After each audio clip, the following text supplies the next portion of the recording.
Galerinha, então é o seguinte, ó. Começou a gravar, tá bom? Então vamos lá, no chat, todo mundo registrando presença, escrevendo presente aí, beleza, beleza. E vamos para os comentários da nossa aula de hoje, certo?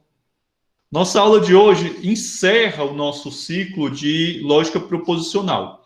Nós vamos ver FND e resolução, que também é um método para verificação da validade de argumentos. Vamos lá, vamos ver aqui o que é que vocês responderam, né? Bom, gente, primeira coisa aqui, temos a primeira questão. É uma fórmula passível de eliminação ao final de um processo de conversão para FND. Aí nós temos aqui, na primeira fórmula, uma conjunção com um dos conjuntivos negados, né? A segunda fórmula é uma condicional com o antecedente negado, e a fórmula correta é uma disjunção. Porém, vocês observam que um dos disjuntivos está errado, e um detalhe interessante, cada uma dessas fórmulas, todas elas é o mesmo símbolo proposicional, no caso um φ, certo? Então, essa fórmula que vocês marcaram corretamente, né, a maioria marcou correto, ela é uma tautologia. Então, no caso, quando você faz uma conversão para FND e até para FNC também, não, aliás, FNC não dá porque na FNC é uma conjunção, né? Então, nesse caso aí, você pode eliminar. É uma tautologia, pode eliminar tranquilamente, beleza? No caso das FNC, se não me falha a memória, você elimina as contradições. Ou seja, se fosse um não φ, conjunção φ, que seria o princípio do terceiro da não contradição, aí você eliminaria, beleza? Entendido? Bom, parabéns aos 9 que acertaram. Essa primeira aqui, essa segunda, vamos só fazer um breve comentário aqui mais ainda. Nessa primeira, você tem uma contradição, certo? Esse tipo de cláusula não vai aparecer no FND, vai aparecer no FNC, e aí você pode eliminá-la tranquilamente, certo? Essa outra aqui, que é uma condicional, ela pode ter confundido alguns de vocês. Por quê?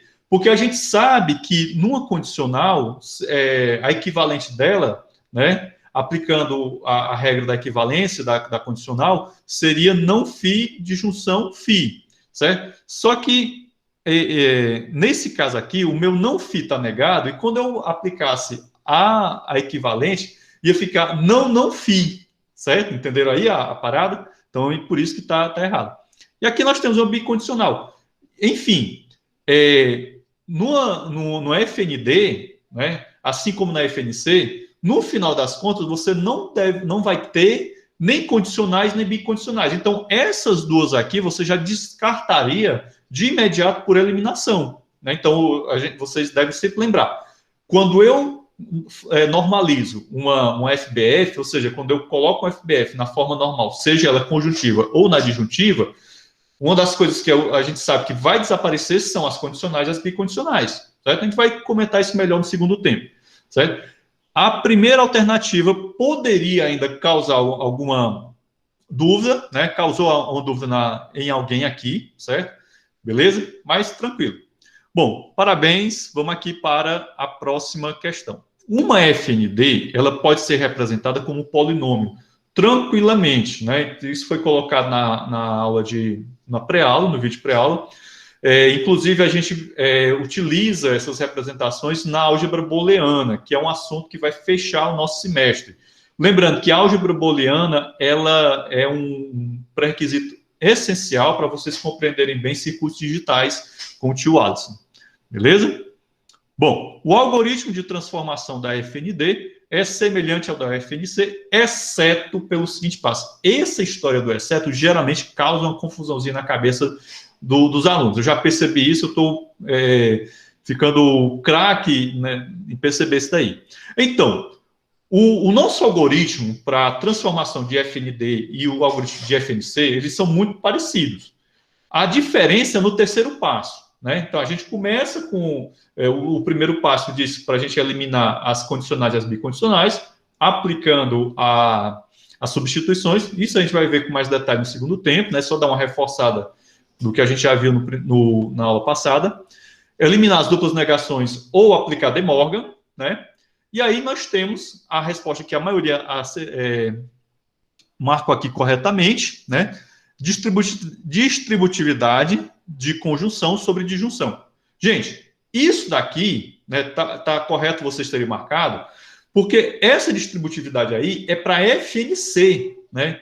No caso da FND, né, seria uma outra distributividade, seria a distributividade da disjunção sobre a conjunção, beleza? Então vamos lá, passemos. Para aplicarmos a regra da resolução, agora um outro assunto que a gente vai ver hoje, que é a regra da resolução, né, que é um mecanismo de prova, a gente vai ver com mais detalhe no segundo tempo também. Então vamos lá, para aplicarmos resolução, ou regra da resolução, em uma fórmula é necessário que ela esteja no formato clausal, verdadeiríssimo. Vocês vão ver, turma, e quem assistiu com bastante atenção o vídeo de pré-aula, vai perceber que a resolução é o sistema de verificação de argumento muito mais simples do que todos aqueles que a gente já viu, certo? Depois a gente faz um retrospecto de tudo que a gente já viu em rápidas pinceladas no segundo tempo. Então, na resolução, o que é trabalhoso é converter a FBF, ou melhor, a fórmula bem formada, para o formato clausal, porque aí implica você converter ela para FNC, da FNC você converte ela para o formato causal, e a partir daí é que você vai poder utilizar a regra da resolução e também a regra da contração que está lá no processo, certo? Mas fora isso, depois vocês vão ver que é muito tranquilo, é muito fácil mesmo. É tanto que a resolução, como foi dito lá no vídeo de pré-aula, é a regra utilizada em sistemas de verificação sistemas automáticos de verificação de argumentos, tais como na linguagem Prolog, certo? O mecanismo de inferência do Prolog é totalmente baseado na regra da resolução. Mas isso é assunto para inteligência artificial, disciplina que vocês só vão ver lá nos finalmente do curso. E vamos para a última questão. O método da resolução também é um método por refutação. Verdadeiríssimo, né? Então, basicamente, todos esses métodos que a gente viu, né, ao longo dessas nossas aulas, eles são métodos por refutação. Isto é, a gente assume que uma determinada conclusão é negada e a gente busca uma contradição. Se a gente encontrar a contradição, joinha, significa que aquela proposição original, ela é verdadeira, ou seja, aquele argumento original, ele é válido. Beleza? Bom, gente, então, hoje foi super light, eu disse para vocês que esse assunto, resolução e FND dele é muito tranquilo, é muito light, né? E a partir da próxima semana a gente já começa a lógica de predicados. Vocês vão ver que a lógica de predicados é muito mais simples do que a lógica proposicional. Por quê? Porque a lógica de predicados, ela é basicamente uma extensão da lógica proposicional. Então, tudo aquilo que vocês aprenderam de lógica proposicional, vocês também vão empregar na lógica de predicado e vão adicionar mais alguns ingredientes. É basicamente isso. Gente, vamos parar aqui a nossa gravação, para a gente dar aquele nosso intervalo, né? Nosso intervalinho de 10 minutos. São 10h24, quando for às 10h34, a gente está de volta para o nosso segundo tempo, tá bom? Deixar vocês com as musiquinhas e até daqui a pouco.